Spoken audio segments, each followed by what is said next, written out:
Good morning and good evening to those who follow us from Taiwan to this webinar on truth and Taijimen case. I see only Peter Lin in the main picture, but perhaps it's my computer, so I will just go on. First, before introducing the first session, I will say a few words as an introduction to the subject. A United Nations Day of Observance, asking for the truth about human rights violations, offers an opportunity for a meditation on two expressions that entered the language because of a Roman bureaucrat of the 1st century CE. The first is Pilate-like, that is much more expressive in its French version, Pilatesque, or Italian Pilatesco. The second is washing one's hands off, meaning refusing to assuming responsibility for something. Both expressions refer to the attitude of Pontius Pilate, who was the governor of Judea on behalf of the Roman Empire at the time of Jesus' death. According to the Gospel of Matthew, when asked to decide whether Jesus should be liberated or executed, Pilate was told by his wife that he was sending an innocent to death. He weakly tried to persuade the crowd. Then, as reported in the Gospel of Matthew, quote, seeing that he was getting nowhere, but that instead an uproar was starting, he took water and washed his hands in front of the crowd. I am innocent of this man's blood, he said. It is your responsibility. In the Gospel of John, Jesus tells Pilate, the reason I was born and came into the world is to testify to the truth. But Pilate answered, what is truth? The two idiomatic expressions, Pilate-like attitude and washing one's hands off, refer to this story. Those who have a Pilate-like attitude do not care about truth and wash their hands of the suffering of those who are persecuted for affirming the truth. There is an obvious parallel between this attitude of Pilate and how most Taiwanese tax bureaucrats and politicians handled the Taijimen case. They were told by Taijimen that the spiritual movement had committed no crime and no tax fraud. They were told the same by Taiwan Supreme Court. They were told this truth again by international scholars, human rights activists, documents filed with the United Nations. Yet they maintain what is nicely called in French a Pilatesque attitude. What is truth, as Pilate said to Jesus?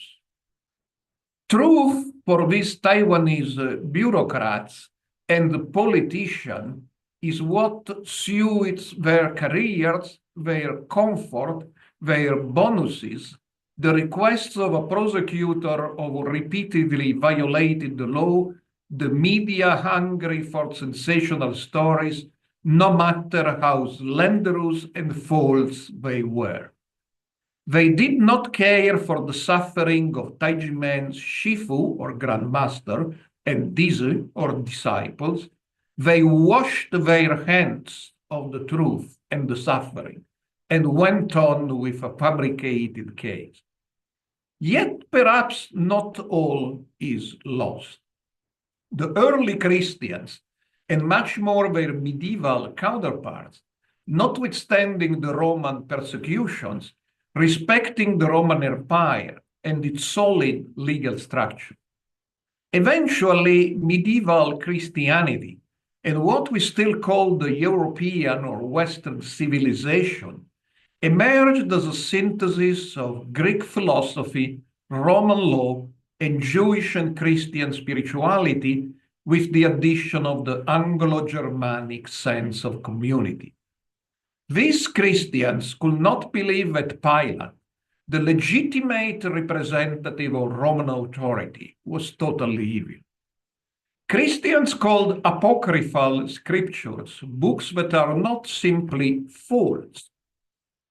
Some of them may include old traditions transmitted by word of mouth. Simply, apocryphal gospels and other documents are those that were not selected to be part of the official canon of scriptures recognized as official and divinely inspired by the early church. Many of these apocryphal documents deal with Pilate. Although some portray him in a negative light, the most popular claim that when soldiers faithfully reported to him the story of Jesus' resurrection, Pilate changed his attitude to truth and converted. One of the most beautiful apocryphal scriptures is called Paradosis Pilati, the handing over of Pilate. The earlier manuscript of it we have is from the 12th century, but scholars believe it was written much earlier, perhaps as early as the 4th century CE. In the text, Roman Emperor Tiberius has received many accounts about Jesus and believes that he was innocent and executing him was a catastrophic mistake. There is no evidence that this ever happened. So he summons Pilate, who by this time has converted to Christianity together with his wife, to appear before him in Rome to be judged. Having heard Pilate's story, Tiberius blames the Jewish leaders and orders the destruction of Jerusalem, which did happen, but more than 30 years after Tiberius' death. But in the story, he still regards Pilate as responsible and orders him beheaded. When he is being executed, a voice from heaven is heard, predicting that all nations will honor Pilate, because he was instrumental to the fulfilling of the prophecies about Jesus. More, the voice predicts that Pilate will be with Jesus when he will come again in the last days and will be a witness to the final judgment. After Pilate is beheaded, an angel takes his head to heaven. His wife dies out of joy upon seeing this miraculous event, and their bodies are buried together in Rome. Nobody believes that Paradosis Pilati is historically accurate, but this is not what it is all about. It is a powerful story of conversion. At the time of the execution of Jesus, Pilate encountered the truth and was not able to recognize it. However, this glimpse of the truth slowly worked in his and his wife's hearts and converted Pilate in a witness for the truth at the end of his life. The truth is so strong in itself that all can be converted to it, even the eponymous character of all washings of hands and all Pilate-like attitudes. In this day of observance, let's express the wish that the suffering of the Ditzi and the testimony of so many scholars and human rights activists from all over the world will touch the heart of somebody in Taiwan so that the light of the truth may finally shine on the Taijimen case. And with this, I conclude my introduction and I will suggest that the technicians who will play a video on today's International Day for Right to Truth concerning gross human rights violations and dignity of victims.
Thank you. The video reminded us of what the day is all about, which is also part of the theme of the first speaker of this webinar. He is Dr. Mark Nepes. He recently got his PhD, who is a researcher at the Research Institute of Art, Theory and Methodology as the Hungarian Academy of Arts in Budapest, Hungary. So, Dr. Nemes, the floor is yours. Thank you very much, Professor. Although I did not receive my doctorate, I will soon, hopefully in July. Nevertheless, I will start my paper. Since 2010, March 24 have been recognized as the International Day for the Right to the Truth regarding gross human violations and the dignity of victims. This year's observance honors the memory of Monsignor Oscar Romero, who was assassinated on March 24, 1980, and was later canonized by the Catholic Church in 2018. Monsignor Romero was deeply involved in exposing the human rights abuses affecting the most vulnerable populations in El Salvador. On March 23 or 23rd, 1980, he directly addressed the Salvadorian police in his sermon with the following words: "In his name and in the name of our tormented people who have suffered so much and whose laments cry to the heaven, I implore you, I beg you, I order you, stop the repression." Monsignor Romero's words hold their meanings well, even in 2025, as state repression and political, anti-religious, and anti-cult ill intent against vulnerable religious communities have not ceased since. This year, I am honored to be part of this webinar and bring attention to the observable cross-cultural parallels of this globally recognizable trend against new, alternative, and minority religions, as well as spiritual communities. To stay within the allotted time, I will only focus on 3 of the most striking and urgent cases: the continuous liquidation efforts against Jehovah's Witnesses based on incorrect representations, the politically motivated dissolution efforts against the Family Federation in Japan, and the unreasonable tax claims against Thai G-men based on the misinterpretation or misreading of donation activities. In each case, there are observable signs of gross human rights violations, based on false or inadequately explored claims, as well as systematic overreactions to misunderstood traits of minority spiritual practices. In the case of Jehovah's Witnesses, persecution efforts have a long-standing history, reaching back to the late 19th century. However, contemporary oppositional trends are foundationally different from those employed in the 1940s West or the 1960s Eastern Bloc. Based on the witnesses' opposition to, for example, blood transfusion, armed service, and regularly misunderstood methods of maintaining their moral unity, i.e. the practice of public disassociation or shunning, there have been several instances of deregistration, targeted persecution, revoking citizenship under the ambiguous claims of extremism, labeling the movement as a Western spy or a non-patriotic disruptor. The worrisome element that these attitudes are not limited to post-socialist countries like Russia, Tajikistan, or Turkmenistan, where such activities, well, let's say, have a history, or neither these are regular only in newly formed East African nations, shaping their fragile national identity, such as Eritrea. The trampling of foundational human rights, such as religious expression, personal conviction, fair trials, and the right to assembly, also appears in more democratic settings, including South Korea, and more recently, Japan, Czechia, and Norway, although in the latter, the country's efforts to deregister the Church of Jehovah's Witnesses have been revoked on appeal this month. The Family Federation of World Peace and Unification faces somewhat similar challenges in Japan. Since the 2010s, there have been a shift towards more restrictive policies alongside a growing environment of suspicion towards anything that is considered too religious or too conservative for the Japanese public eye. Unfortunately, the Family Federation fits into both of these categories. Such development has only worsened since the 2022 assassination of former Prime Minister Shinzo Abe, whose murderer was portrayed in the sensationalist media as a former member of the Family Federation. This claim is, of course, factually untrue, as the mother's assassin was and remains a member of the Federation, but never joined the assassin himself. Anti-cult activists quickly capitalized on the idea that these disruptions of public order should be blamed on the new religious movement. In this case, it was argued that the assassin's anger was somewhat justified, as it was derived from the fact that Abe was friendly to the Family Federation, and that was labeled in the vast majority of Japanese media, at least in anti-cult media, in an anti-social organization. Furthermore, the anti-cultist media also utilized the fading memories of the 1995 sarin gas attack of Aoshirikyo. Therefore, anti-cult outlets called for regulation to maintain what they call public welfare. In the name of public welfare, in quotation marks, and maintaining, once again in quotation marks, social norms, the Japanese legal framework offers tools to eradicate a religion that, once again in quotation marks, disrupts the lives of the majority of citizens. There is no need to underline that this reasoning is innately containing the abuse of power, as it strips away any semblances of safety from minority religious communities whose protection and defense for equal rights are maintained and assured by said majority. Unfortunately, this occurred in Japan in 2023, as the Ministry of Education, Culture, Sports, Science and Technology requested the dissolution of the church, citing claims of harming public welfare, disrupting peaceful life, and not obeying social norms. The case is largely based on testimonies of deprogrammed ex-members, meaning that by completely disregarding Article 5 of the Universal Declaration of Human Rights, the ministry apparently condones abductions, unjust incarcerations, and in some cases, even the torture of UC members who kept their religious convictions, even if deprogramming was declared illegal in Japan by the Japan's Supreme Court in 2015.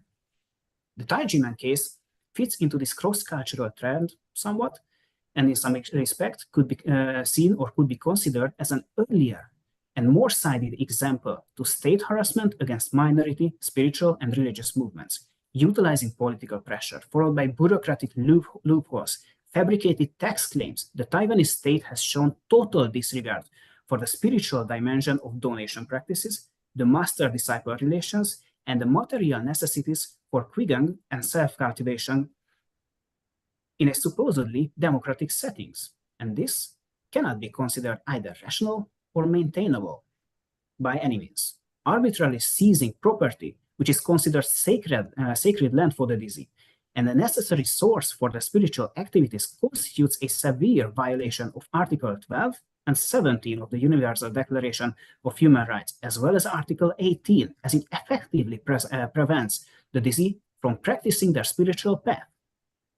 Similarly, tax claims for the donations to the Shifu, the Grand Master, received from the dizzy, the disciples, in the much-mentioned red envelopes are also unreasonable, especially considering that the Taiwanese National Taxation Bureau has only initiated these claims after 1996 and did not revoke the claims after the total exoneration of the Shifu, his wife, and the two dizzy by the Supreme Court in 2007.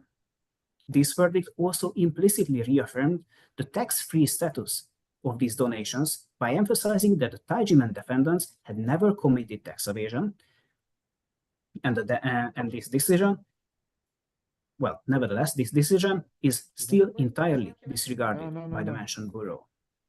In summary, the Taijimen case can be seen as an earlier and ongoing worrisome development in line of an unfortunately growing number of form violations worldwide, alongside Jehovah's Witnesses, the Family Federation, and many other minority religions and spiritual communities in vulnerable positions. Taijimen, a spiritual movement that has established its presence outside of Taiwan as well, has every right to be protected from repression and persecution according to the guidelines and imperatives set by the Universal Declaration of Human Rights. Thank you for your attention.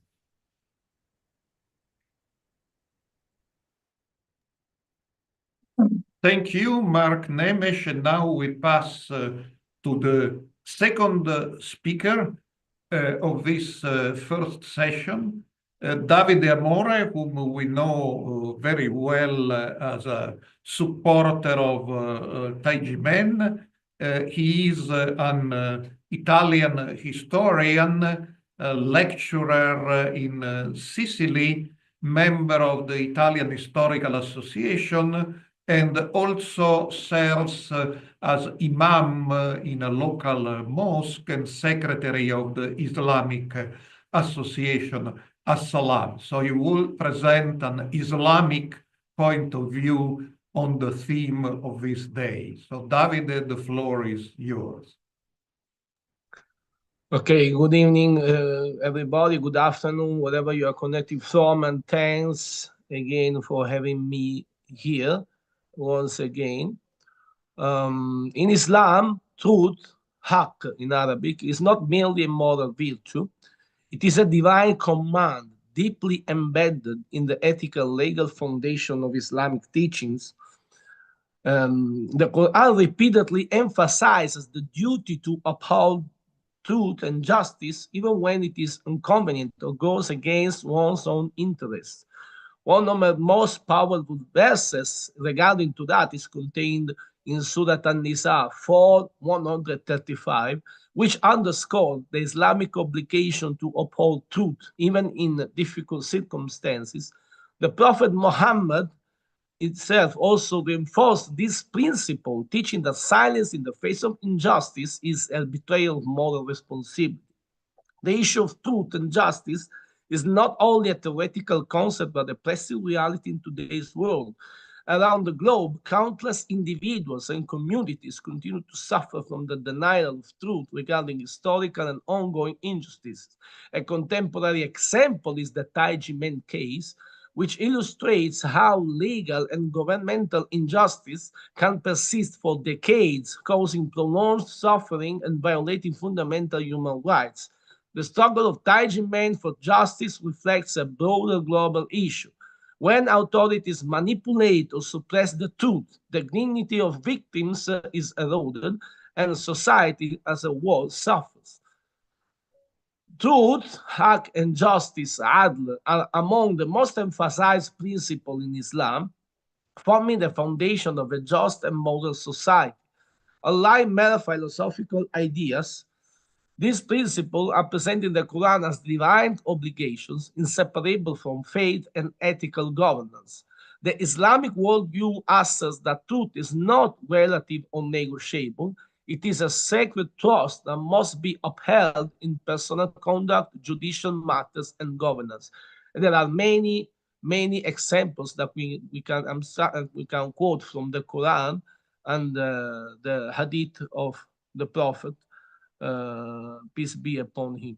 Islamic history, too, provides numerous examples of rulers and judges who upheld truth and justice, even when it meant ruling against their own interests. One of the most famous cases is that of Caliph Umar ibn Khattab, who insisted that rulers must be held accountable like any other citizen. In one instance, when a woman challenged him in public regarding a ruling on dowries, he immediately corrected his stance, acknowledging the truth she had presented. His famous statement, "The woman is right and Umar is wrong," illustrates the Islamic principle that truth prevails over personal ego or political authority. This historical precedent serves as a reminder that justice is only possible when truth is upheld without fear or bias. In today's world, where misinformation and political manipulation often obscure the truth, the Islamic emphasis on truth and justice remains as relevant as ever. The right to the truth is not only a legal principle recognized by international human rights law, but also a fundamental moral and ethical obligation in Islam in case of gross human rights violation, such as unlawful killings, enforced disappearance, torture, and systematic persecution. The pursuit of truth is essential for justice, accountability, and the restoration of human dignity. Islam firmly upholds the necessity of truth-telling, bearing witness against oppression, and ensuring that victims are not forgotten or silenced. When human rights violations occur, this dignity is severely compromised. The right to the truth serves as a means of restoring that dignity by acknowledging the suffering of victims, ensuring justice for them, and preventing future abuses. In Islam, restoring dignity is not just a symbolic act. It requires concrete action. The Prophet Muhammad set an example by ensuring that victims of injustice received compensation, public acknowledgement, and legal redress. For example, in cases where individuals were wrongfully punished or persecuted, he will publicly declare their innocence and restore their social status. The concept of kafara, atonement, in Islamic law also supports the idea that justice requires public recognition of wrongdoing and measure to repair the harm done. This aligns with modern human rights frameworks which advocate for truth commission, official apologies, and reparations for victims. The pursuit for truth and justice is not only an ethical principle in Islam, but also a legal imperative embedded in Islamic jurisprudence. While contemporary human rights frameworks recognize the right to the truth as essential for justice and reconciliation, Islamic legal traditions have long upheld similar principles, ensuring that truth is preserved, justice is delivered, and the dignity of victims is restored. Modern human rights frameworks, such as the Universal Declaration of Human Rights and various United Nations conventions, recognize the right to the truth as a fundamental aspect of justice. In case of gross human rights violation, truth commissions, judicial inquiries, and reparative justice measures are established to investigate crimes, acknowledge victims, and prevent future abuses. Islamic legal principles closely align with these objectives. Justice is one of the foundational values in Sharia, and ensuring that truth prevails is an obligation upon judges, rulers, and society as a whole. Additionally, both Islamic law and contemporary human rights framework emphasize accountability and non-impunity. Islamic history offers many examples of leaders and judges who upheld the right to the truth in legal and political matters. We just quote the case of Caliph Umar ibn Khattab and public accountability, the case of the Jewish man and the Muslim leader, and the role of the muhtasib, ombudsman, in ensuring truth. These historical cases demonstrate that Islam law has long established mechanisms to uphold truth, demand justice, and protect the dignity of victims, principles and that closely mirrors modern human rights framework. In contemporary Muslim societies, the challenge remains to apply these principles effectively in the face of modern injustice. While Islamic legal traditions emphasize the duty to uphold the truth, many governments, institutions, and legal systems fall short of this standard. Issues such as political repression, wrongful imprisonment, and the suppression of historical injustice highlight the urgent need for greater alignment between Islamic justice principles and modern human rights advocacy. To conclude, the right to the truth in case of gross human rights violation as a fundamental principle that aligns with both Islamic teachings and modern human rights frameworks. In Islam, truth is not merely an abstract concept, but a divine mandate, an obligation upon individuals and society to ensure justice and protect human dignity. The Quran repeatedly commands believers to uphold the truth, be a witness against injustice, and ensure that oppression is neither tolerated nor concealed. History demonstrates that Islamic governance and jurisprudence have consistently upheld the right to the truth, from the Caliph's commitment to the public accountability to the role of the muhtasib in exposing corruption. Islamic tradition offers valuable precedents for ensuring justice and transparency. However, the real challenge today lies in implementation. Many contemporary societies, including Muslim-majority nations, struggle to uphold these principles amid political repression, legal manipulation, and systemic injustice. The suppression for truth not only denies justice to victims, but also erodes societal trust, paving the way for continuous cycles of oppression. Islamic ethics demand that truth must not be compromised, whether in the face of political power, social pressure, or historical revisionism. A notable modern example of trust suppression and the struggle for justice is the Taijimen case, where wrongful legal actions and governmental abuse have persisted for decades. The case serves as a reminder that truth and justice must remain central to any legal and moral system. The Islamic commitment to truth-telling and justice supports the rights of victims, whether in historical cases or contemporary legal struggles, to see their suffering acknowledged and rectified. The right to the truth is not merely a legal or political issue. It is a moral, ethical, and spiritual obligation. Whether in historical injustices, contemporary human rights abuses, or cases like Taijimen, the suppression of truth only perpetuates suffering. Islam demands that we stand against falsehood and oppression, ensuring that justice prevails for all. Let us remember that truth is the path of justice, and justice is the foundation of peace. As individuals and societies, we must commit to upholding the dignity of all victims, holding those in power accountable, and ensuring that the pursuit of justice remains unwavering. Thank you. 谢谢。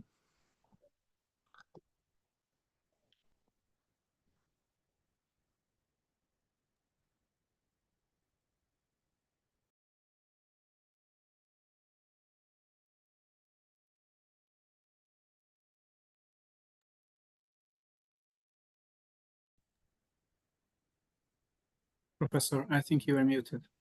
Yeah. Sorry, I was muted. This concludes the first session and allows me to pass the podium to Willy Fautré, who is both the co-founder and the director of Human Rights Without Frontiers, an organization that is co-organizing this webinar. So he will introduce the second session, present the second video, and then the testimonies of Taijimen Dietze. Thank you very much, Massimo. I will start with a paper sharing with you my thoughts about the topic of the day, and then we will have the video, and afterwards I will give the floor to each of the dizzies so that they can also share their thoughts with us about the day devoted to truth today. So, the International Day for the right of the truth concerning gross human rights violations and for the dignity of victims, which is observed every year on the 24th of March, should be for each of us a day when we make a pause and start thinking about the concept of truth, and mainly about its foes, in the plural. For a few years, especially since the beginning of the Russian aggression against Ukraine, the foes of the truth have become more numerous and more visible.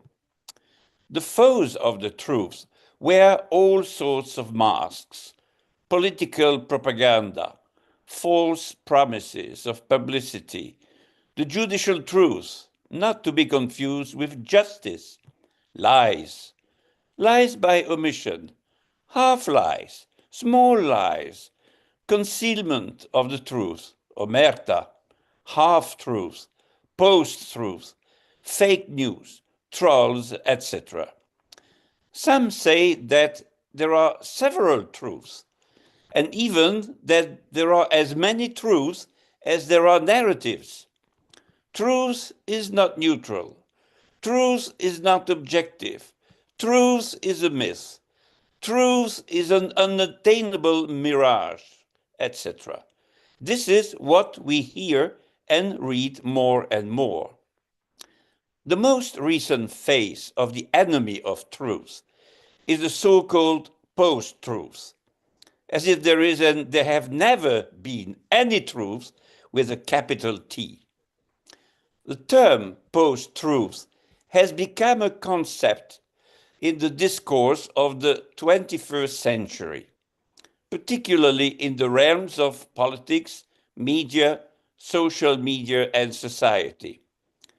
Defined as a situation where emotional appeal and personal belief outweigh objective facts in shaping public opinion, the post-truth era challenges the foundational principles of investigative journalism, justice, and democratic decision-making. Coined in the early 1990s, but popularized in the 2010s, the term post-truth describes a culture in which truth becomes secondary to emotions and beliefs in the public sphere. The Oxford Dictionary declared post-truth as its word of the year in 2016, reflecting the increasing prevalence of this phenomenon, particularly in our turbulent times of major political events such as Putin's aggression of Ukraine or the narratives of Donald Trump. In the post-truth world, facts are often dismissed or manipulated to align with pre-existing ideologies and to serve those who are in power or want to overthrow them. The rise of social media platforms and the discourse of populist politicians have been a key driver of this shift. In traditional media, journalists and editors are expected to adhere to professional ethics and standards of accuracy and balance. When they do, they are protectors of the truth. But there are also tabloids which do not respect such rules, and individuals and troll farms who misuse social media to spread fake news. While social media has given voice to marginalized groups and opened up new avenues for communication, it has also enabled the spread of misinformation, fake news, and conspiracy theories. In the post-truth era, individuals increasingly rely on sources that reinforce their own worldview, leading to echo chambers where facts are less important than validation. The media plays a central role in the post-truth era, both in the spread of misinformation and in the amplification of emotional appeals. Taijimen has been a victim of the enemies of truth. In the 1990s, Taijimen was persecuted on unfounded political grounds.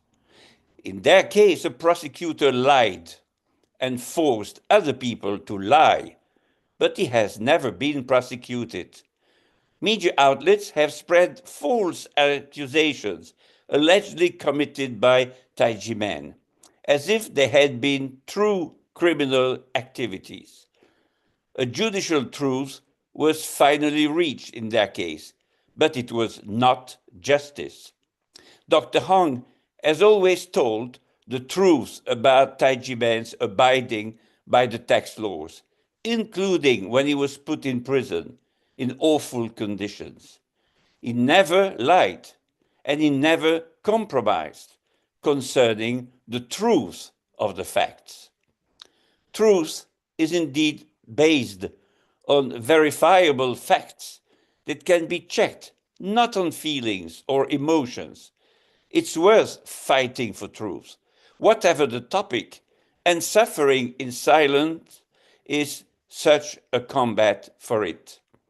This is what Dr. Hong has taught to his dizzy, not only in words, but also in practice, including when he was in prison with his wife and some close collaborators. They all fought for truth. Follow their example. Thank you very much for your attention.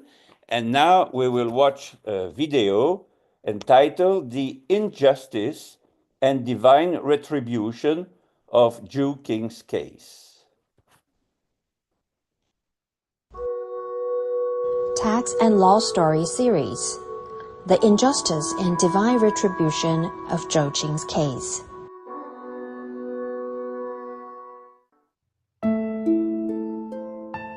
This story was published in the Book of Han. There was a lady in the Yixi County named Zhu Qing. Her husband died shortly after the wedding day and left her childless. She chose to stay and did not remarry. More than 10 years passed, and she remained dedicated to caring for her mother-in-law. As Zhu Qing's mother-in-law aged, her health declined and she often fell ill. One day when Zhu Qing was out, her mother-in-law hanged herself out of guilt that she had become a burden. Zhu Qing was turned in for murder by her sister-in-law on seeing that death scene, despite Zhu Qing's explanation and neighbors' intervention.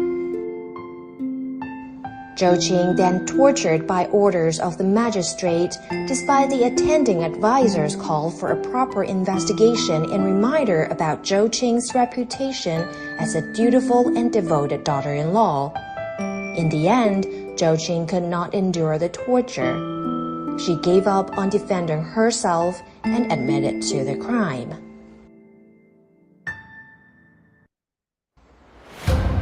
Zhu Qing received a death sentence. On the day of execution, a flag stood high at 33 meters above the ground. Zhu Qing proclaimed her innocence to the heaven and vowed that her blood would defy gravity. When she was beheaded, her blood indeed spread onto the top of the pole. That day on, Yixi County saw drought for 3 years and residents suffered. The magistrate who tortured Zhu Qing was also impeached and banished to remote territory. A new magistrate took office and gathered the elders to discuss the drought situation to find a solution. One elder shared his opinion about Zhu Qing's mistrial and conviction might have enraged the gods and caused a natural disaster. Others questioned why the whole county had to suffer for the former magistrate's misconduct. On hearing different voices, the new magistrate decided to review Zhu Qing's trial. While reviewing the case files, the new magistrate fell asleep and had a dream. In his dream, the new magistrate was led to the city god by 2 staff officers. The city god then revealed to the new magistrate that Zhou Qing's unjust death sentence had indeed enraged the gods, who sent long drought as a punishment. The city god went on to explain that the former magistrate's misconduct had immoralized the region. This was a deep sin which took years off the former magistrate's life and warranted torment in hell. His offsprings were also condemned as a consequence. On the other hand, many residents of Yixi County knew Zhou Qing was a dedicated daughter-in-law, yet nobody was brave enough to defend her. They became accomplices. Some even chose to believe the former magistrates and were convinced that Zhou Qing did kill her mother-in-law. In that sense, the whole county was sinned, and that was why the gods sent drought. One can never defy the heaven. The magistrate and village gentries built a memorial for Zhou Qing on behalf of all residents of Yixi County to repent their wrongdoings. The ceremony was barely over when clouds started to gather and heavy rain began to fall. That year, Yixi County enjoyed a good harvest. I always admire the educational videos of Taiji Men. They convey very strong messages for young people. As the famous French writer was doing in his time, La Fontaine, with his fables that as students we had to learn by heart to recite publicly. But that's one way of integrating important truths in life. And now I will give the floor to the first Dizzy, Melanie, a student. You're welcome, Melanie. Hi everyone, I'm Melanie and I'm a senior student in high school. It's truly an honor to be here with all of you today as we recognize this important occasion, the International Day for the Right to the Truth Concerning Gross Human Rights Violations and for the Dignity of Victims. When I think of role models in the fight for human rights, the first person who comes to my mind is Malala from Pakistan. Born on July 12, 1997, she grew up in a region controlled by the Taliban, where girls were banned from attending school, women's schools were destroyed, and even their right to work was stripped away. But Malala refused to back down. At just 11 years old, she started writing for the BBC, sharing the struggles girls face in getting an education.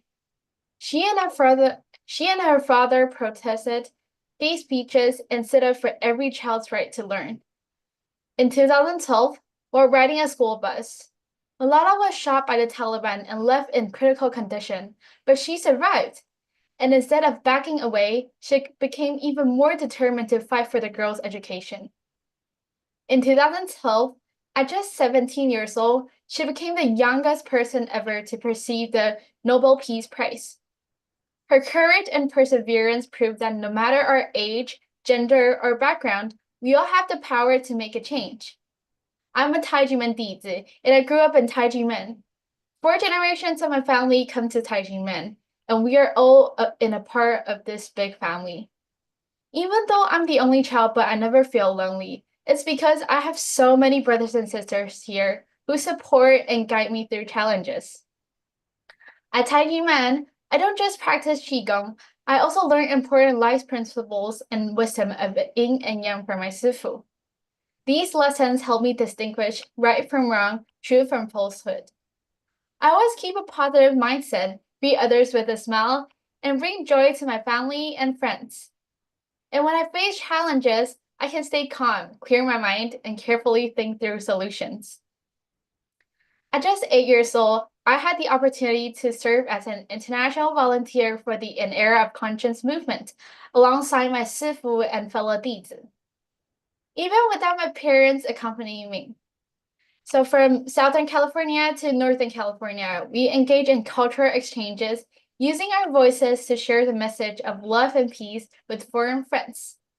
World leaders highly praise Sifu's ideas and recognize that love, peace, and a culture of conscience could truly make the world a better place.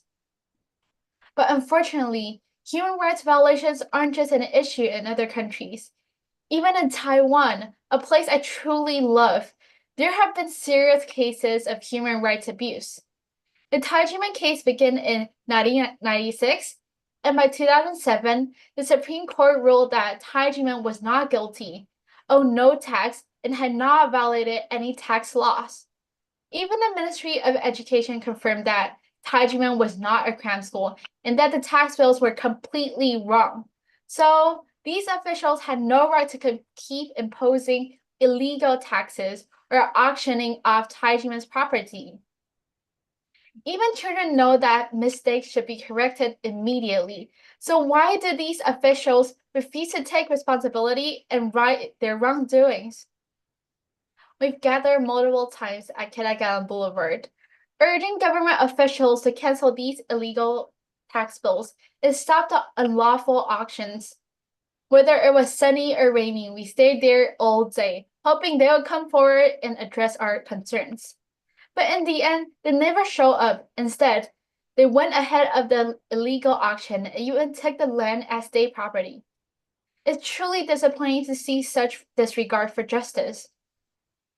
My grandfather is also a tax victim. Many years ago, he was notified by the Tax Bureau to conduct an audit.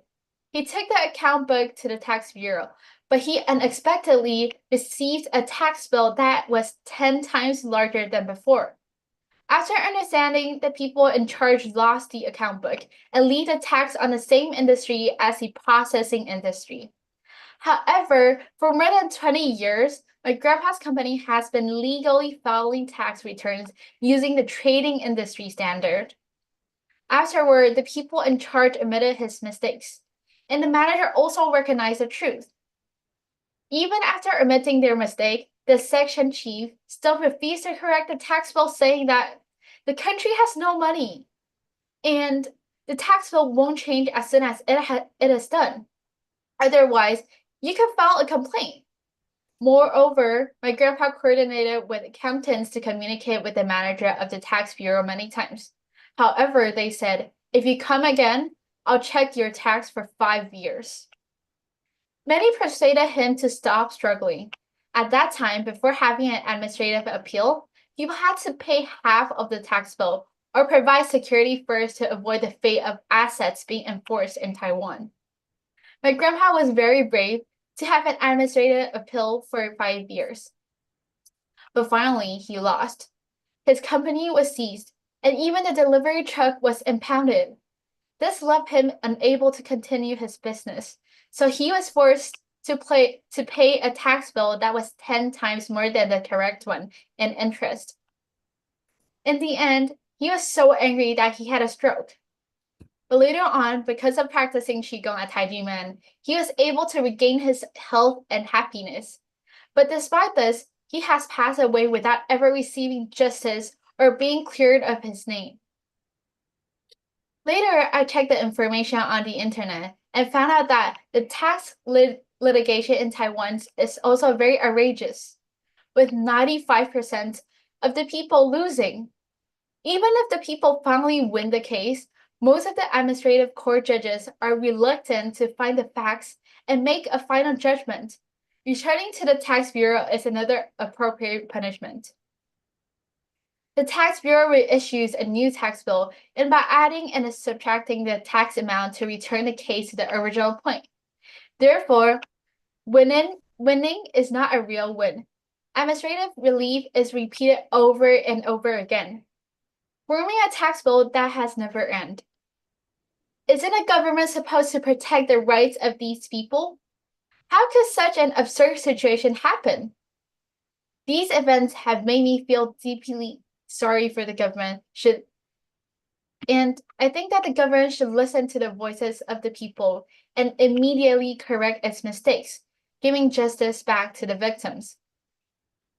I used to serve as the student representative of the school, advocating for my classmates' rights and ensuring that everyone could learn in a fair and respectful environment.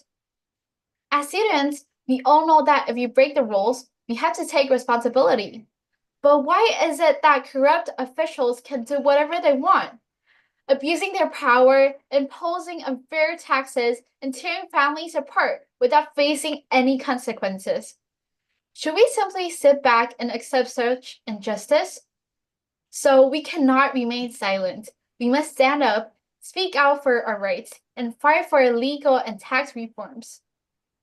The government must truly listen to the people and have this courage to correct its mistakes. Let's take inspiration from Malala, regardless of age, gender, or background. Each of us has the power to create a change. But more people choose to speak up and stand firm for justice and conscience. When we approach challenges with love and wisdom, instead of turning a blind eye, the world will undoubtedly become a better place. Today, we are not just raising our voices, we are calling for action. Let's work together to ensure that justice is no longer absent, that human rights are not just empty promises, but a reality for all. Thank you. And thank you, Melanie, for sharing with us the tragic story of your grandfather, who was also a victim of tax administration. Telling us about his resistance and his fight is a way of spreading the truth about a real dictatorship in the heart itself of Taiwan's democracy, the tax administration. And you're right to have chosen as a model of resistance Malala Yousafzai from Pakistan, that young girl who fought for the right of all girls to get school education. She was shot down by an extremist but survived, and later got the Nobel Prize, which is really a wonderful reward for her fight, for her quest for truth and sharing those objectives with all the girls in the world. And now I will give the floor to Irene Tang, a patent administration assistant. The floor is yours.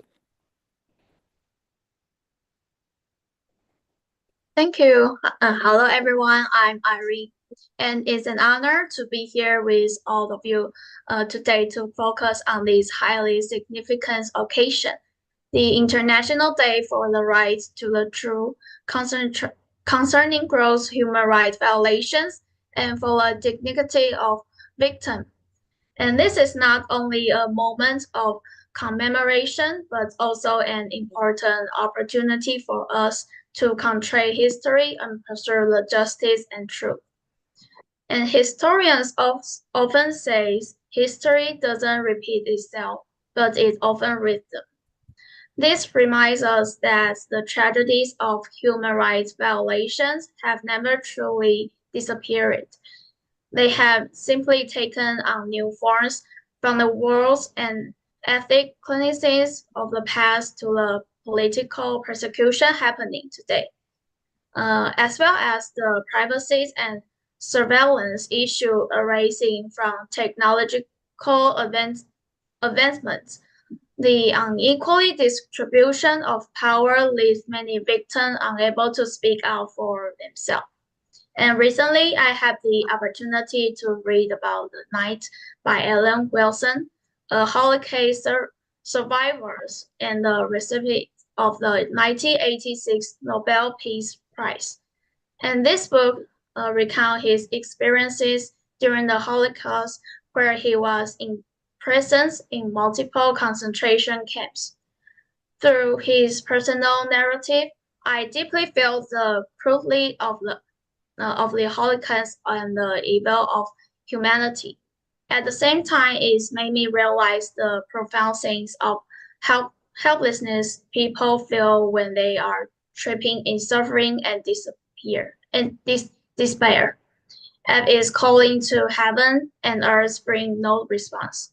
In such inhuman conditions, all that remains is the sheep will to survive. And one particular part of the book tells us a story about the author and his father. At first, the author witnesses a young man abandons his older father to save himself. He silences prayer to God, hoping that he will never become like that. However, the despair and brutality of the concentration camps ultimately shocked his fate. When his father contracted dysentery and was beaten to death by officials with a club, he called the author names repeatedly, but the author chose to hide and did not respond. And when his father passed away, he didn't cry. Deep inside, he felt a strange sense of release, as if his father and finally be freed. The Holocaust remains an indelible word in the heart of countless people to this day. The author experiences in the concentration camps preventing him from morals or experiencing emotion like an ordinary person. And this sense of being powerless to experience grief is the brutal testament to how extreme condition can alter human nature. And in today's technologically advanced era, we look to history to understand the experience of those victims. However, what is truly shocking is that such suffering didn't only exist in past historical events. It continues to resurface in different forms across various times and environments.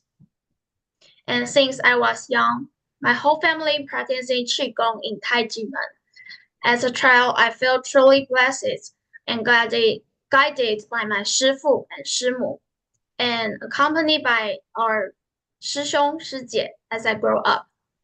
However, as I got older and come to understand how the government used criminal persecution and taxation methods to persecute the Taiji-men, I deeply realized how helpless people can feel when laws and regulations lack fairness and compassion, and when public authority becomes cold and indifferent. However, my 师父, Dr. Hong Daozi, has led us in defending justice for 29 years. From what I learned from my parents, when the case first occurred, the government used the media to widely spread false reports about Taiji-men, causing misunderstanding among the public and even among many of our 师兄师姐. We were so discouraged that we didn't even dare to wear our Qigong practice uniform in public. During the most helpless period, my 师父 taught us to face our difficulty with love. As we persisted in seeking justice, I also grew up and alongside my 师父 and 师母, traveling around the world meeting with heads of state and experts. Through cultural exchange, we promote the ideals of love and peace. And even a group with tens of thousands of people can escape such human rights violation, let alone ordinary citizens. When individuals face human rights abuse from the government, organization, and corporation, how they can stand up on their own. This is why I started paying attention to victims of human rights abuse, doing my best to offer help and let them know they are not alone. There are still people in this world who cares and are working hard to speak out for those who are being persecuted. And when Ellie Wilson accepting his aware, he said, whenever and wherever human beings are suffering and being humiliated, we must take side. Naturally, only serve the oppressors, not the victims. This is not just the reflections on history, but a call to each of us. Silence has not been neutrality. It is the form to indirect complexity. We cannot turn the blind eyes to injustice just because we are temporarily safe. We may not be able to change the entire system, but we can choose to stand up.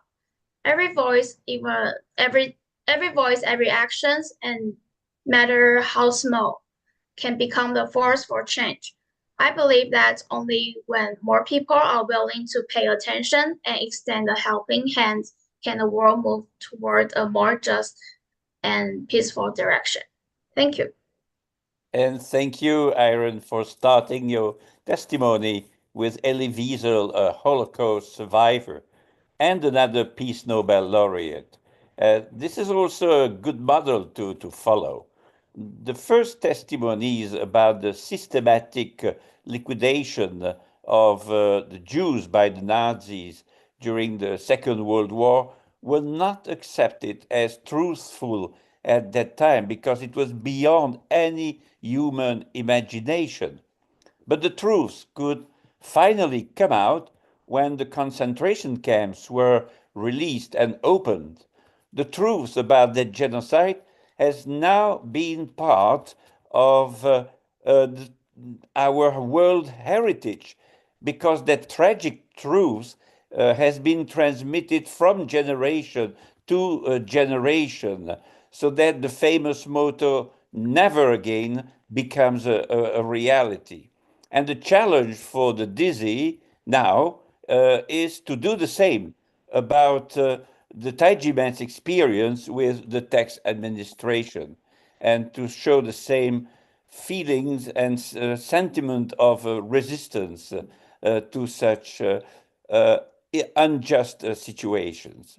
And now I will give the floor to Sam Liu, a university student. The floor is yours, Sam. Thank you, Molly. Hello, everyone. I'm Sam, and it's an honor to be here to share my experience. With the rapid pace of technological advancement, artificial intelligence has become an integral part of our daily lives.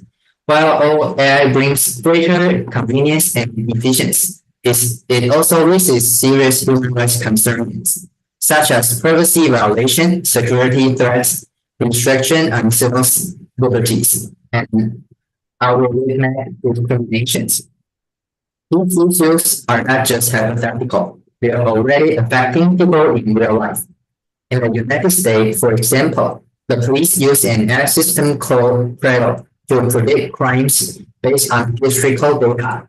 But because the data itself is biased, African American and Latino communities are disproportionately targeted and monitored. In the United Kingdom, police have adopted facial recognition AI to scan pedestrians in real time. However, the technology's high error rate has led to many innocent people being wrongly identified, raising serious concerns about personal privacy and civil rights. In Taiwan, scam groups have used AI-generated faces and voices to impersonate celebrity or family members, tricking victims into transferring money and causing severe financial losses. To address these challenges, the United Nations passed a resolution in March 2023 titled Seizing the Opportunity of Safe, Secure, and Trustworthy Artificial Intelligence System for Sustainable Development. The solution emphasizes that everyone should enjoy the same rights both online and offline, bridge the digital divide, and urge both public and private sector to upheld their responsibility to protect human rights, supporting the UN's Sustainable Development Goals.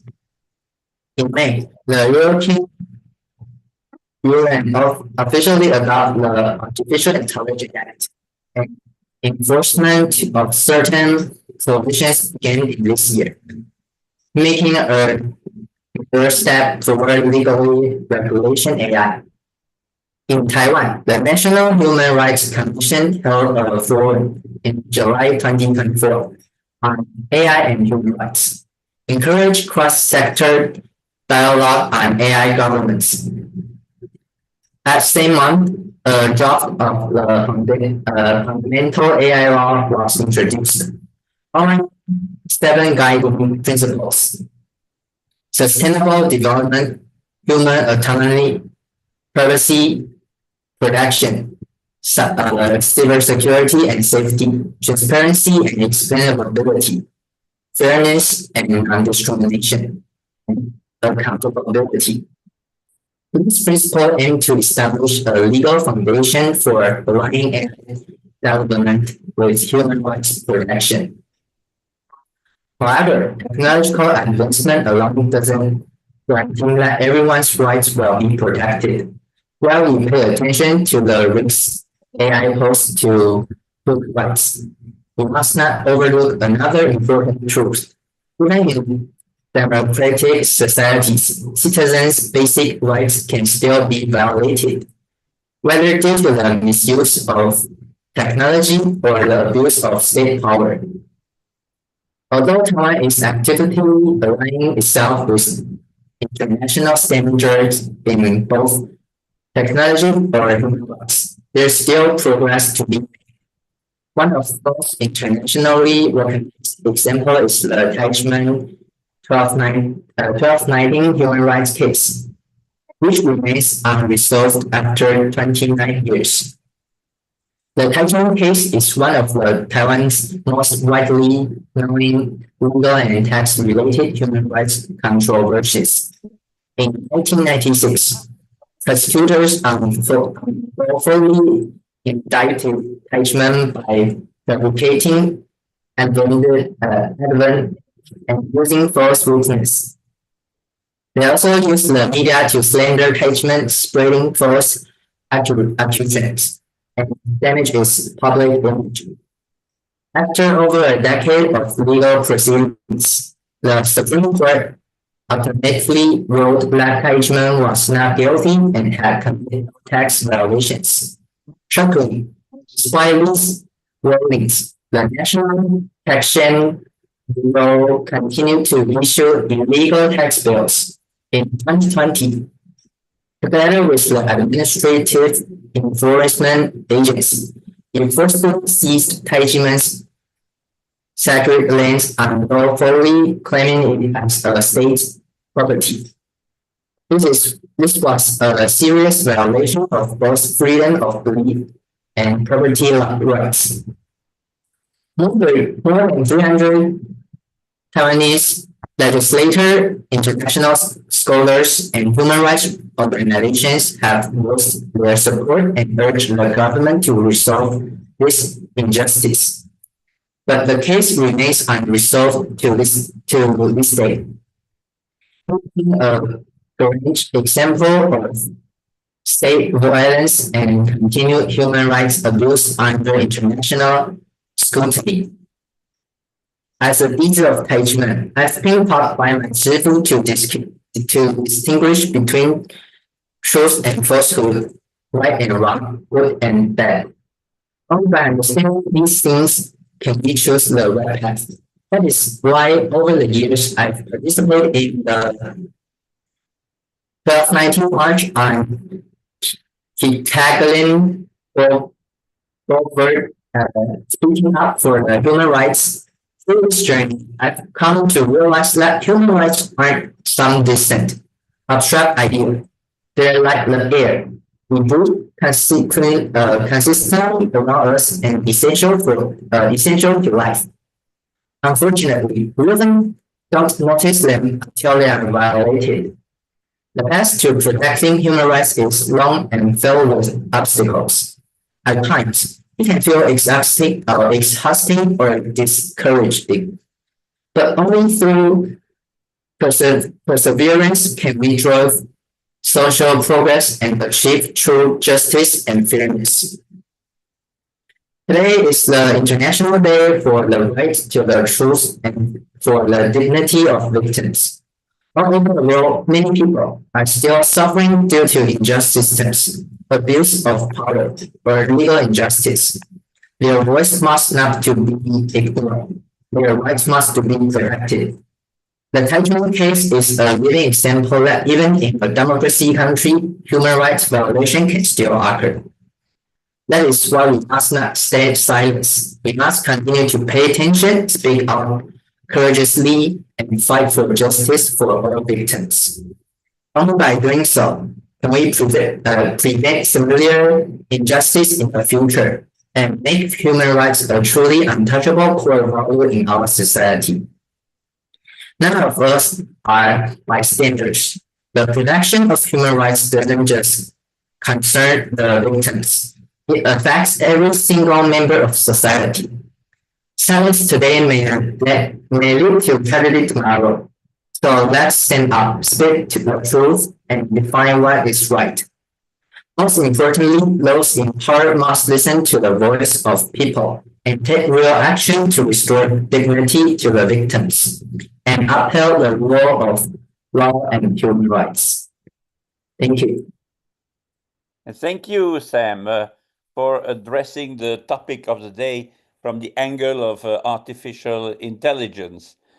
This new technological advancement will also constitute a threat to the notion of truth, as it can create and spread false photos, false narratives, false news, which will transform the field of communication and information as a field full of minds, making difficult or even impossible the access to the truth on any issue.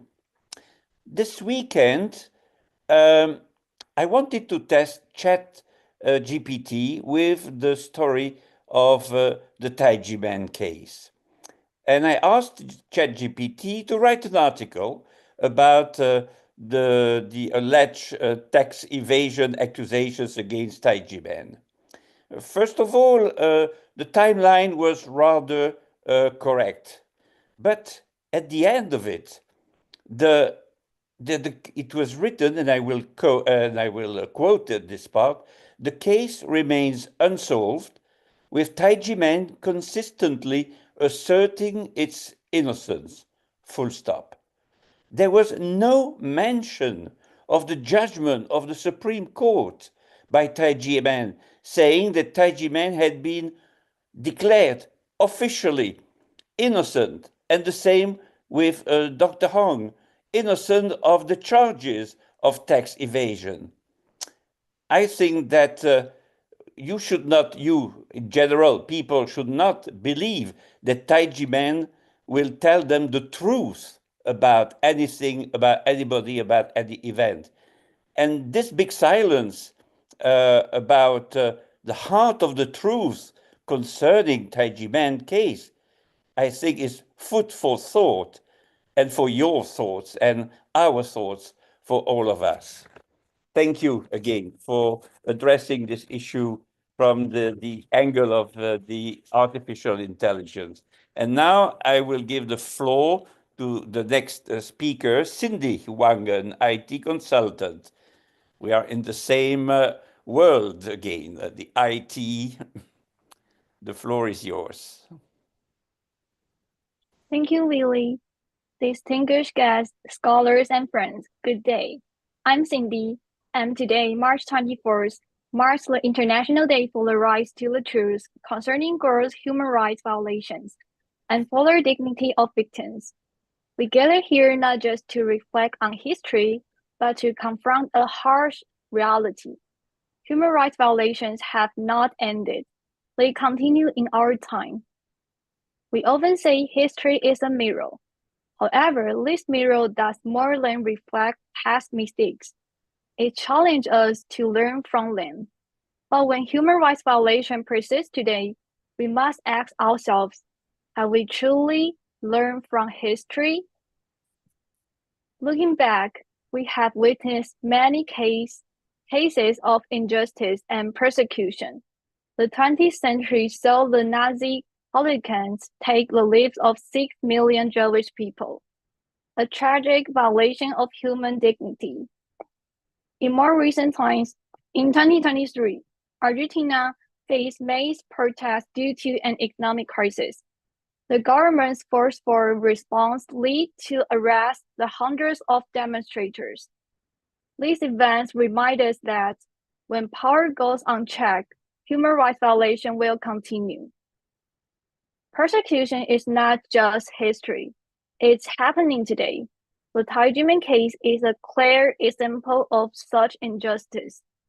This 29-year-old wrongful case is not just the mistake of a few judicial officials. It exposed fundamental flaws in Taiwan's legal and tax system. It doesn't only affect Thai Jimin, it threatens the basic right of all Taiwanese citizens.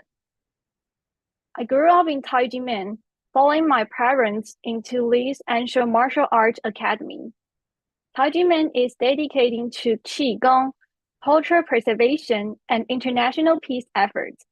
Its leader, Dr. Hong, and his discipline have been invited to the United Nations and many international peace summits, promoting the Hour of Conscience movement and advocating for human rights and moral values. It is shocking that a group devoted to peace have become a target of judicial persecution. This raises serious concern about Taiwan's rule of law. Yet, despite the Supreme Court ruling in 2007, confirming Thai Jimin's innocence and no tax liability, administrative authorities refused to correct the injustice. The National Taxation Bureau ignored the ruling. In 2020, the government forcefully auctioned and confiscated Thai Jimin's land, disregarding judicial integrity and the principle of law.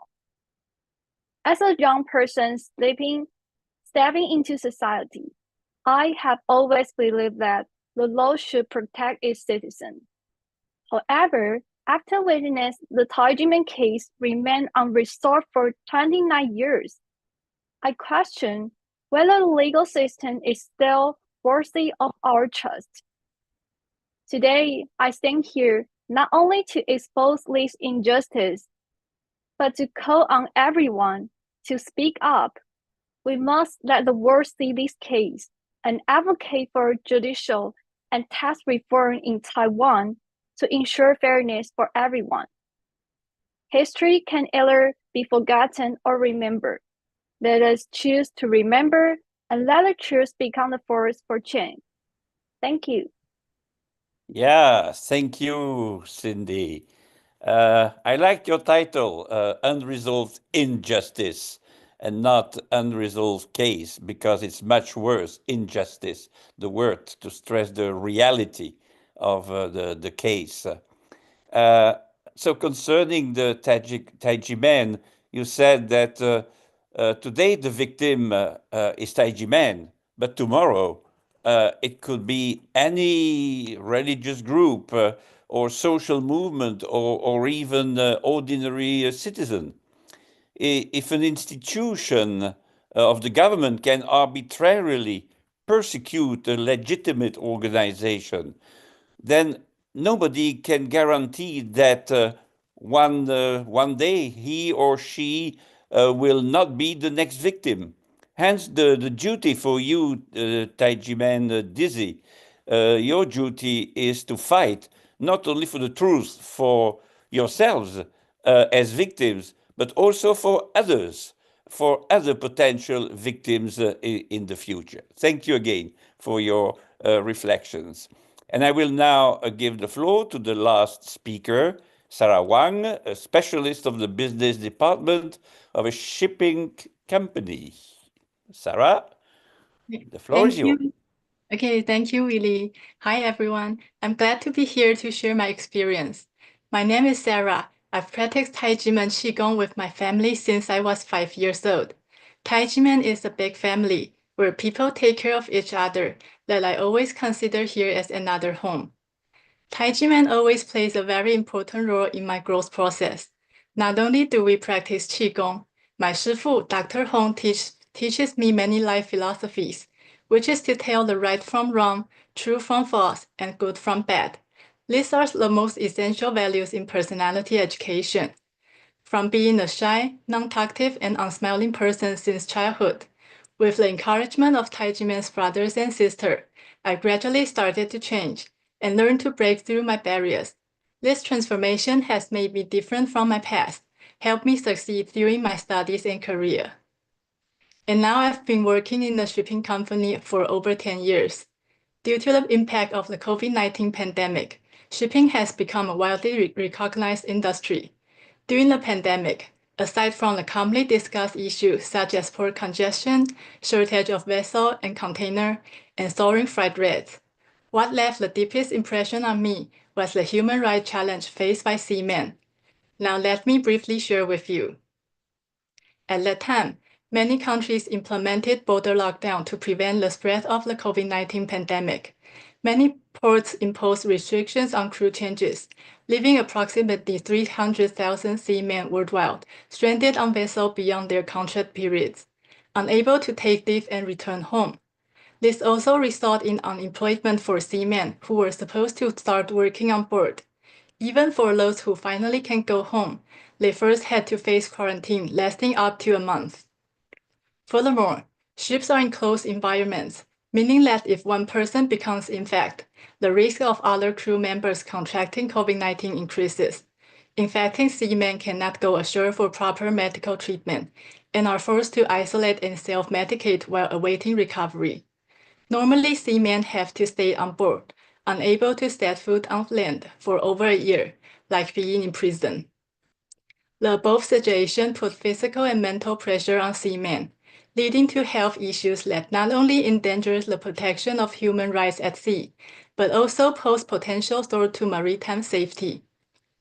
Maritime issues are too distant from the general public, and the human rights problem faced by seamen may not be taken seriously by most people. However, those resonate deeply with me, because in my life, Taijiman, which I consider my second home, has also suffered from human rights violations. While the human rights of seamen have gradually recovered as the pandemic subsides, the human rights persecution endured by my 师父, 师母, and brothers and sisters in Taijiman has persisted for 29 years without justice until today. The Taijiman case began in 1996 when Taiwan experienced a political purge under the religious crackdown. Taijiman, a Qigong, martial arts, and self-cultivation group, was subject to an abuse surge by persecutor Hou Kuan-ren. Subsequently, it faced attacks from government authorities through both criminal and taxation systems, affecting tens of thousands of families and become a human rights violation case that shocked the international community. At that time, persecutor Hou Kuan-ren treated a peachwood sword, a craft souvenir given by Dizi, as evidence of raising ghosts, even including such absurd and unscientific claims in the indictment. My 师父, 师母, and brothers and sisters were detained. It seriously violated the principle of scientific investigation, and it's really ridiculous. The wrongdoing of the tax authority were no less egregious.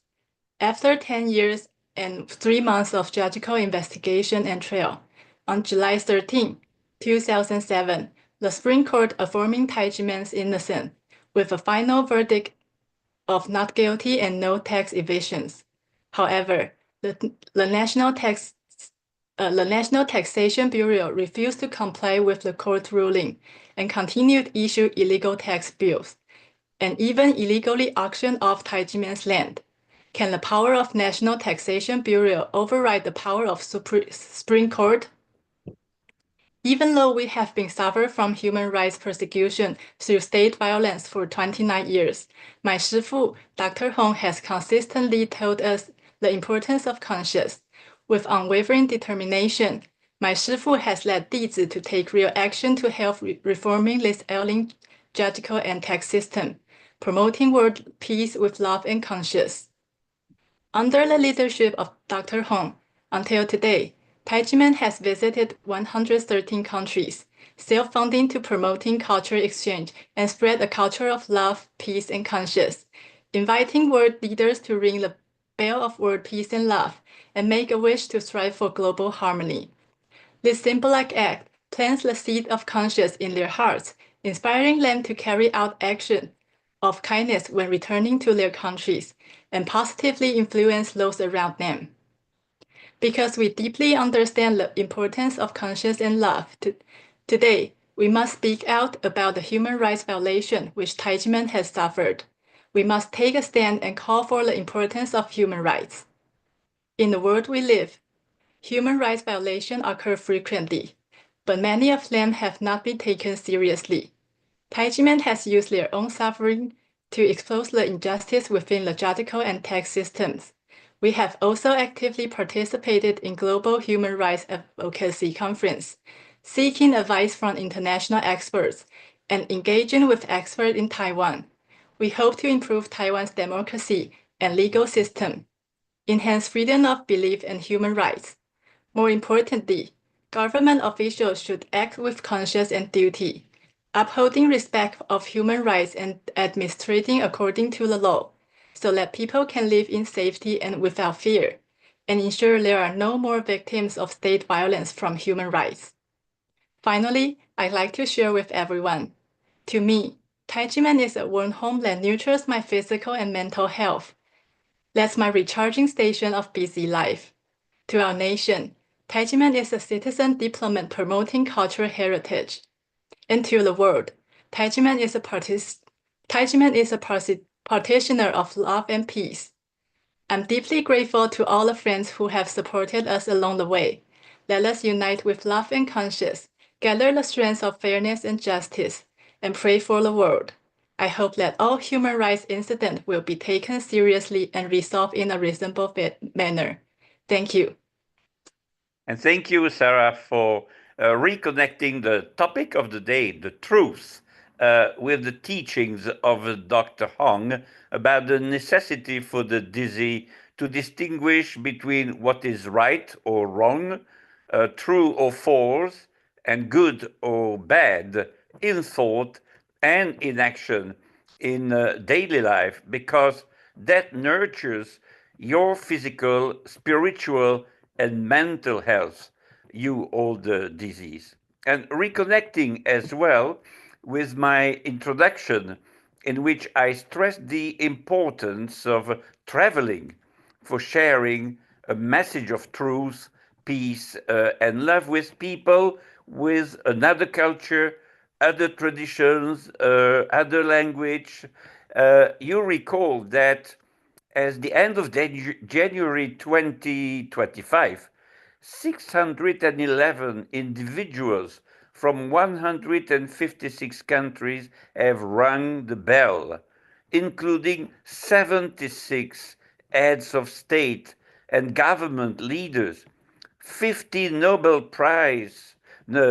Peace Prize laureates, United Nations ambassadors, and global leaders from various fields. My reaction, and I think it will be the reaction of many people who don't know Taijimen, is wow. And with this, I will put an end to the section of the Taijimen, and I will thank you from my heart, the deepest part of my heart, for your contribution to this webinar today and sharing with us all your thoughts and ideas about what you thought concerning the truth. I think that will enrich each of us and all of us. And I will now give back the torch of the truth to Massimo to introduce the last part and the last speaker of this webinar. Thank you to all of us, and thank you to each of you. Thank you, Willie, and thank you to all the DITSI for their moving testimonies. And I will now introduce the last speaker, Marco Respinti, who is the director in charge of Bitter Winter and an Italian scholar and journalist. He will offer the conclusions of this webinar, which will be followed as usual by a final musical video. So, Marco, the floor is yours. Thank you so much, Massimo. Thank you all. Having overcome, hopefully, my technical problem for today, it is my privilege to offer you some final reflection humbly as a way of conclusion of our very important webinar today. It is impossible to overestimate the moral importance of Russian writer Alexander Solzhenitsyn, who died in 2008. While he was born into an observant Russian Orthodox family in the Soviet Union, he initially held atheistic views and embraced Marxism-Leninism. Only much later and gradually did he return to the Orthodox Christian faith. During World War II, he served in the Red Army and began witnessing the absurdity of totalitarianism and the cruelties of war. Growing increasingly disillusioned after criticizing the lucid folly of Stalin, he was arrested and sentenced to 8 years in one of the nightmares that totalitarian regimes have been able to invent and realize. It was the Gulag, a horrible system of prisons and forced labor camps spread all over Russia, often in hostile regions where people worked as slaves under extreme conditions, frequently ending in death. The Gulag is the epitome of Soviet communism. Solzhenitsyn's first literary attempts were born out of that experience.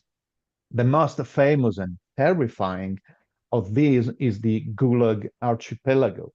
Solzhenitsyn had been liberated then in 1956 after Stalin's death, and things seemed for a moment to change. Working as a high school teacher in mathematics, astronomy, and physics, he cultivated his literary talent. Soon he realized that the content of what would become his masterpiece, the Gulag Archipelago, was still strictly prohibited in Russia. He then decided to start publishing parts of that book in the West, which led to repression and retaliation. His fame anyway, immediately rose and expanded worldwide. But despite having been awarded the Nobel Prize for Literature in 1970, he was arrested again on February the 12th, 1974, for what he had dared to write. Stripped of his Soviet citizenship, he was compelled to leave Russia and moved to Frankfurt in then West Germany. From there, he relocated to Vermont, the USA, in 1976 with his wife and sons. In due time, the Gulag Archipelago was finally published in its entirety, followed by other major works, but the bulk of those remained prohibited in Russia until 1990, after the fall of the Soviet Union. Solzhenitsyn came to embody the critical conscience of the Russian people toward communism. But to define him simply as an anti-communist dissident would mean unfairly downsizing him. He was much more than that. He was the living denunciation of the materialistic reductionism of humanity. He saw communism as only one of the expressions of the multifaceted ideology that haunts human beings when they lose God. In fact, he was also critical of Western materialism and called for a spiritual revival of the world, an idea that still resonates today. Now, this brief and probably ungenerous memory of that great soul serves as a lead-in to the key focus of our webinar today, which celebrates the United Nations International Day for the Right to the Truth concerning gross human rights violation and the dignity of the victims through a reflection on the importance of spreading the truth about the Tajuman case. Out of the many important texts and speeches by Solzhenitsyn, there is one I would recommend for almost daily meditation. It is a very short text that was published years ago, when somewhat forgotten, resurfaced in some collection, but is probably not yet appreciated as it deserves. Solzhenitsyn wrote it while he was still in the Soviet Union, releasing it on the very day he was arrested in 1974. Its title, and you can find it online easily, its title is emblematic: Live Not by Lies. It is a statement and a flag, a shield and a sword. It is a program for life, an announcement of battle, and a call for repentance. Indeed, a cry for conversion, cultural, intellectual, and spiritual. Quote, "We are approaching the brink," he writes. "Already a universal spiritual demise is upon us. Physical one is about to flare up and engulf us and our children while we continue to smile sheepishly and babble. But what can we do to stop it? We haven't the strength." End of quote. A few lines later, Solzhenitsyn repeats, echoing the sense of loss of humanity, quote, "We can do nothing." End of quote. Then he starts responding, quote, "But we can do everything, even if we conform and lie to ourselves that this is not so. It is not they who are guilty of everything, but we ourselves, only we." End of quote. This is, I think, the central point. In a nutshell, if the world is heading in the wrong direction, it is also because of us. We are, in a way, complicit with the evil we stigmatize and denounce until we find the will to react. Let us read again Solzhenitsyn, never quote. "And therein," he writes, "we find neglected by us the simplest, most accessible key to our liberation, a personal non-participation in lies. Even if all is covered by lies, even if all is under their rule, let us resist in the smallest way. Let the rule hold not through me." End of quote. This is the secret of all secrets. Start not participating in lies. Stop living by lies. We may not be all liars, but until we allow others to lie, we are still complicit with them. Now, isn't this the case with the campaign of slander waged against Taiji men for almost 30 years? Aren't lies those spread about Taiji men since December 1996?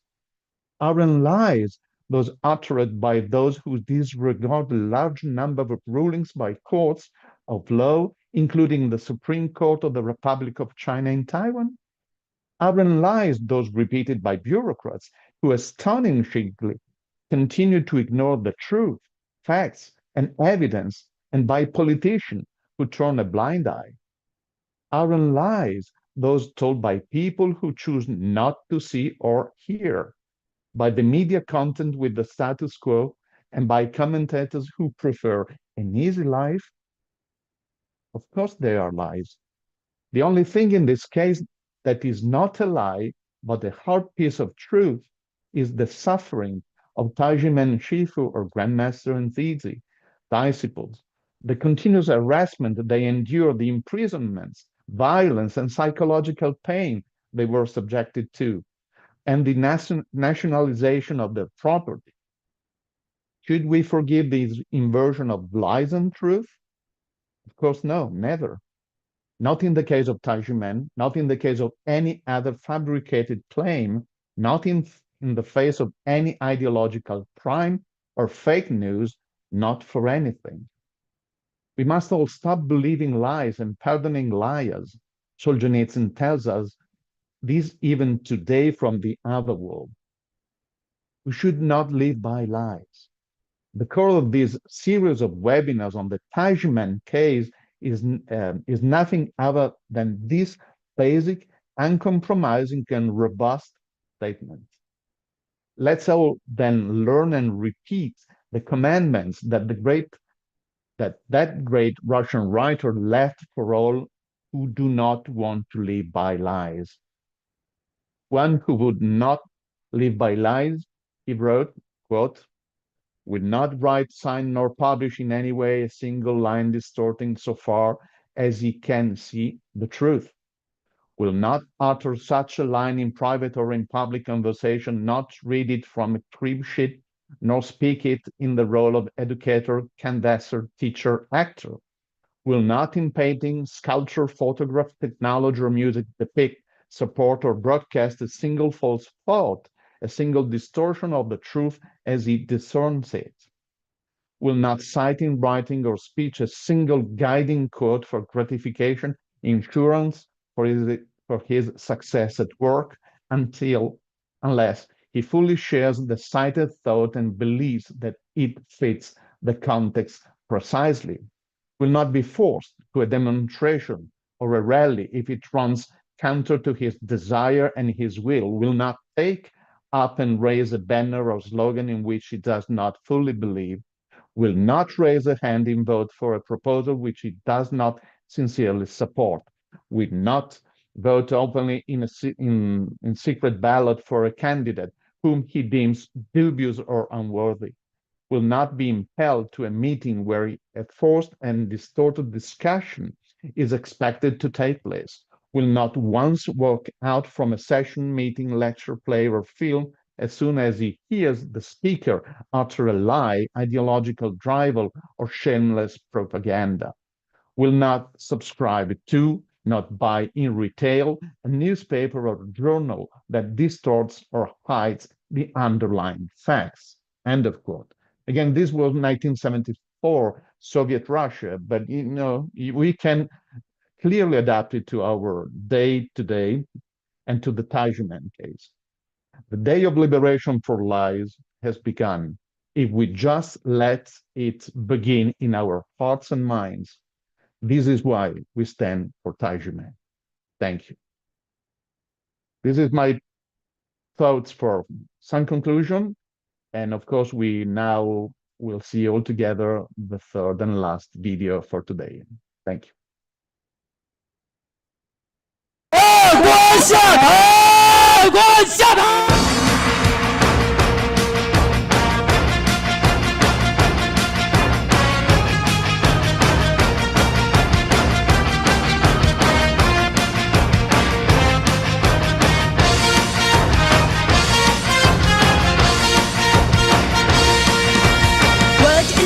About the Tajuman case, Taiwan Supreme Court found Tajuman not guilty of tax evasion or any other charges. The National Tax Bureau and the Ministry of Finance reneged on the promise to revoke the tax bill. The National Tax Bureau illegally auctioned off the sacred land of Tajuman. The land was illegally taken into state ownership.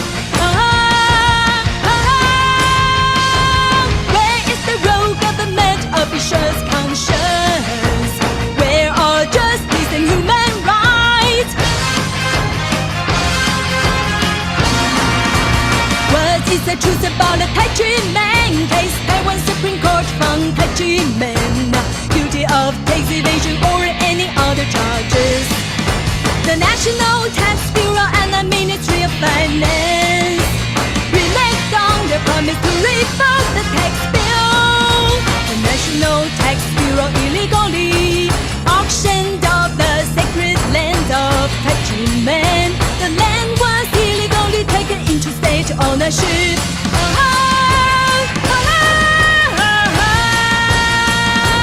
Where is the rogue government officials' conscience? Where are justice and human rights?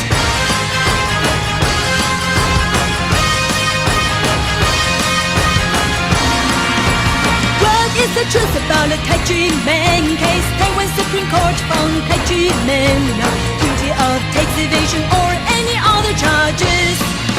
The National Tax Bureau and the Ministry of Finance reneged on their promise to revoke the tax bill.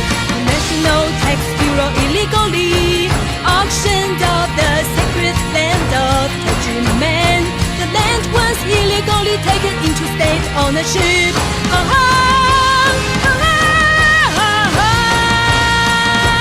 Where is the rogue government officials' conscience?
Marvelous.